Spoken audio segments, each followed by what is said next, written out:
নমস্কার, সনাতন ধর্মকথা চ্যানেলে আপনাদের সবাইকে স্বাগত। আজ 13ই এপ্রিল, বাংলা 29শে চৈত্র 1430। জেনে নেওয়া যাক নীল ষষ্ঠীর পুজোর নিয়ম এবং ব্রতকথা।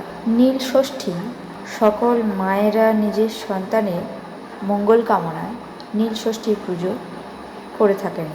নীল ষষ্ঠী পুজোর উপকরণগুলি হল গঙ্গা মাটি বা শুদ্ধ মাটি, বেলপাতা, গঙ্গা জল, দুধ, দই, ঘি, মধু, কলা, বেলের কাঁটা ও শিবের পছন্দের ফুল ধুতরা, আকন্দ এবং অপরাজিতা। এর সাথে সাধ্যমতো নৈবেদ্য দিয়ে এই পুজো পালন করা হয়। নীল ষষ্ঠী ব্রত পালনের নিয়ম। নীল ষষ্ঠী ব্রত পালনের নিয়ম: নীল ষষ্ঠীর দিন সারাদিন উপবাস করে সন্ধ্যাবেলায় শিবের জলাভিষেক করে বেলপাতা, ফুল ও ফল অর্পণ করতে হয়। আকন্দ অপরাজিতার মালা পরিয়ে সন্তানের মঙ্গল কামনার জন্য ধূপ প্রদীপ জ্বালিয়ে এই পুজো পালন করা হয় এবং ব্রতী অর্থাৎ সকল মায়েরা ব্রাহ্মণকে যথাসাধ্য দক্ষিণা দান করে উপবাস ভঙ্গ করা হয়। নীল ষষ্ঠীর ব্রতকথা হল: মহাদেবের অপর নাম নীলকণ্ঠ। কিছু পণ্ডিত ঋষিগণ মনে করেন শিবের সঙ্গে নীলচণ্ডিকা বা নীলাবতী পরমেশ্বরীর বিবাহ উপলক্ষে অনুষ্ঠান আয়োজিত হয় এই দিন। প্রচলিত রয়েছে দক্ষযজ্ঞে সতী দেহত্যাগ করার পরে পুনরায় নীলধ্বজ রাজার বংশে জন্মগ্রহণ করেন এবং রাজা তাকে কন্যার মতো বড় করে মহাদেবের সঙ্গে বিয়ে দেন নীলাবতীর। তাই এই দিনকে নীল ষষ্ঠীর ব্রত হিসেবে পালন করা হয়।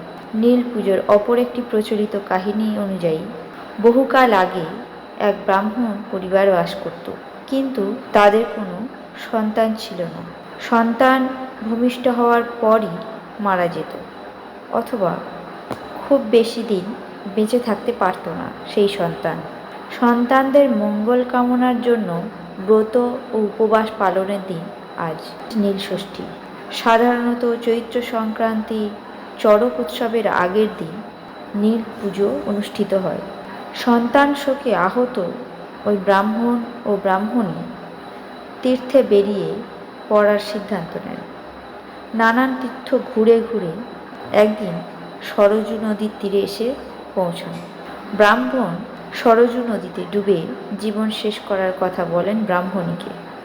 বলেন, এই জলে ডুবেই আমাদের জীবন আজ শেষ করি চলো। বংশ রক্ষার জন্য যখন একটি সন্তানও বেঁচে নেই, তখন আমরা আর বেঁচে কি করব? ঠিক এমন সময় এক বৃদ্ধার রূপ ধরে সেখানে আবির্ভূত হন মা ষষ্ঠী। ব্রাহ্মণ ব্রাহ্মণীর উদ্দেশ্যে বলেন, বাছারা, তোমরা আর বেশি দূরে যেও না, না হলে ডুবে মরবে। সেই বৃদ্ধাকে তখন ব্রাহ্মণ ব্রাহ্মণী নিজেদের সব দুঃখের কথা বলেন। শুনে মা ষষ্ঠী বলেন, দোস্ত তোমাদেরই। সদ্যজাতের কান্না শুনে অহংকারে মত্ত হয়ে তোমরা সবসময় আমাকে বলতে, বাবা, আপদ গেলেই বাঁচি, কিন্তু কখনো বলেছ কি মা ষষ্ঠীর দাস বেঁচে থাক? সেই পাপেই ফল ভোগ করছো তোমরা। ব্রাহ্মণী তখন বৃদ্ধার পা ধরে বললেন, কে তুমি মা বলো? বৃদ্ধা বললেন, আমি মা ষষ্ঠী। শোনো, এই চৈত্র মাসে সন্ন্যাস করবি এবং সেই সঙ্গে শিবপূজা।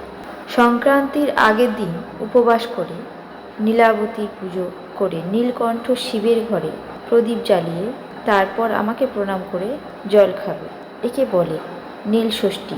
এরপরই সেখান থেকে মা ষষ্ঠী অদৃশ্য হয়ে যান। এরপর ব্রাহ্মণ ও ব্রাহ্মণী নিজের গ্রামে ফিরে নীলের দিন ভক্তি ও নিষ্ঠার সঙ্গে নীল ষষ্ঠীর ব্রত পালন করে। কিছুদিন পর মা ষষ্ঠীর আশীর্বাদে ফুটফুটে পুত্র সন্তান জন্ম নেয় তাদের ঘরে। নীল ষষ্ঠীর ব্রতর মাহাত্ম্য এইভাবে চারিদিকে ছড়িয়ে পড়ে। এরপর সকলেই ব্রত পালন করতে শুরু করে।